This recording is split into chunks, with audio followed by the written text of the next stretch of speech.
Hello, hello, good evening. দ্বারের পাশটা অন্ধকার হচ্ছে।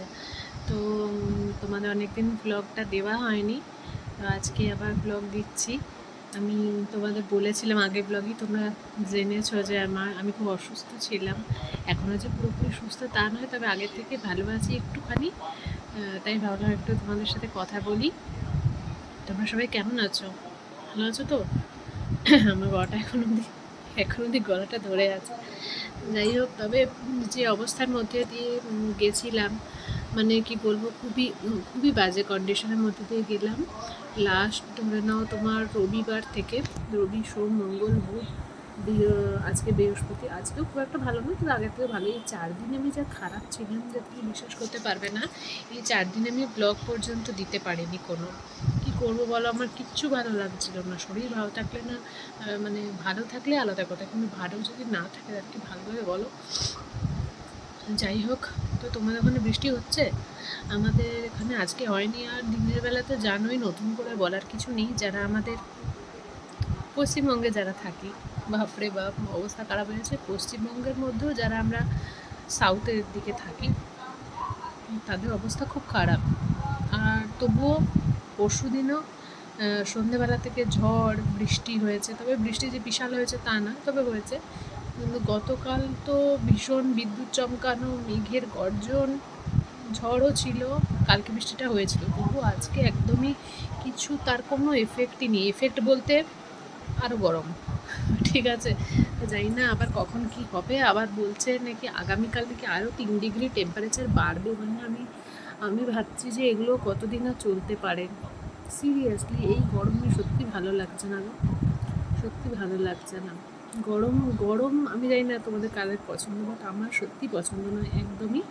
তো এর থেকে আমার শীতকাল খুব ভালো লাগে, আর বর্ষাকালও খুব ভালো লাগে, কিন্তু গরমকাল আমি একদম সহ্য করতে পারি না। এমনি আমার যে খুব ঘাম হয় সেটাও নয়, তোমাদের একটা ব্লগে বলেছিলাম যে আমি খুব একটা ঘামি না, কিন্তু তবু আর কি যতটুকুই ঘাম হচ্ছে গলায় বসে না, গলায় ঠান্ডা লাগা, গলা ব্যথা, এই গলার ভেতরে তোমার ডাক্তার দেখিয়েছিলাম, তোমাদের একটা ব্লগটা দেখেছো তো, ওখানে ঠান্ডা লেগে মানে বলছে যে একটা ইনফেকশনের মতো হয়েছিল গলায়, ওই জন্য এরকম ব্যথা হচ্ছিল।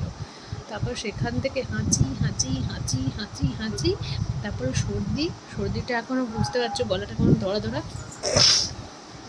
তার মধ্যে কোল্ড অ্যান্ড কাফ তো ছিলই, কিন্তু তার সত্ত্বেও আমি স্নান করেছি। বিশাল করিনি, তো অল্প করে করেছি, কারণ এই গরমে রান্না করে থাকা যায়। যাই হোক, এই হলো ব্যাপার। আর হচ্ছে তোমার আজকে 4 দিন পরে লাইভ করবো, সেজন্য এবার রেডি হতে যাচ্ছি। তো ভাবলাম তোদের সাথে একটু কথা বলে নিই। তো চলো এবারে রেডি হই, দিয়ে তারপরে আবার রেডি হয়ে তারপরে আসছি, তোমাদের সাথে দেখা করবো। ঠিক আছে?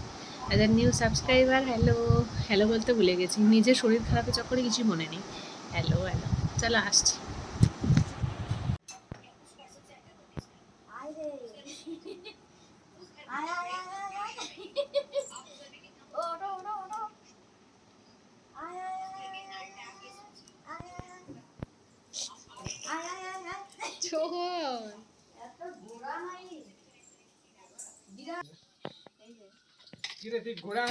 এই দেখো বাইরে গিয়ে দেখা যাচ্ছে, কি দেখছি, আমার সোনা বাবা স্নান হয়ে গেছে। আর গব্বর বলছে আমি কিছুতেই স্নান করব না, তোমরা যাই বলে আমি স্নান করবো না করবো না করবো না।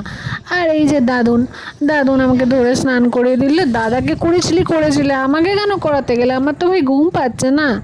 তো এই হলো ওর কথা। স্নান টান করেও আমাকে দেখছে, আমি একটু গাটা ছেড়ে নিই বাবা। গাটা ছেড়ে নিয়ে দাদুন আমাকে ভালো করে গা মুছিয়ে দিচ্ছে। এবার আমাকে সোজা ভাত দিয়ে দেবে, আমি খেয়ে কিন্তু আবার একটু ঘুমোবো। দাঁড়াও, বাড়ি যাই।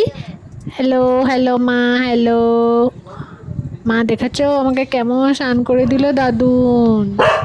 আর এই জন্য শোনা বাবা বাইরে দেখছে, দেখো। আর তারপরে ওরা কি দেখছে, এই দেখো একটা আমার বিশাল সাইজের পার্সেল চলে এসেছে। আর আমার বাবি তো জানো ইনভেস্টিগেশনে ব্যস্ত, একদম মাস্টার। এরকম শুরু হয়ে গেছে ইনভেস্টিগেশন। কি এলো এত বড় বক্স, কেন কেন? এবার দেখবে ওকে তাড়িয়ে দম নেবে।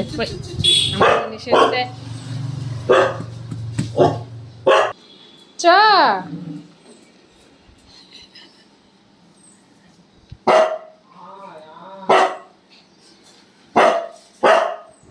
দেখলে না, তাড়িয়ে পর্যন্ত দমই নেই।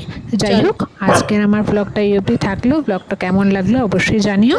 আবার আসছি আমার পরের কোনো একটা ব্লগে। টাটা।